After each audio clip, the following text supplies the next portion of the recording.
اکنون بنما تو شادی و خرسندی، چون زیشترین کار دنیا کردی.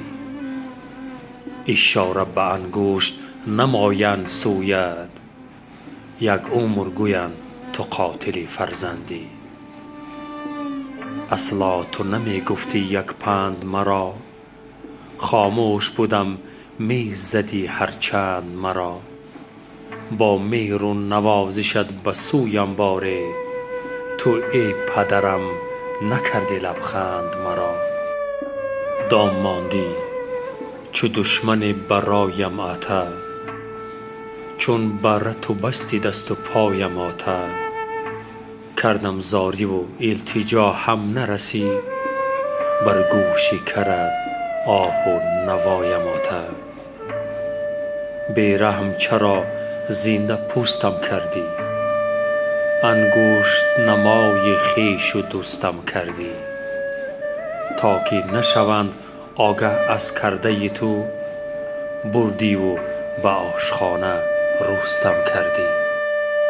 آته تو مرا در تگ آفتاب کشتی، آته تو مرا در تگ آفتاب کشتی.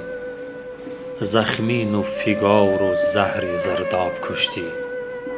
در گرمی روز مثال یک ماهیچه، پوستم کنده تشنه و بی آب کشتی.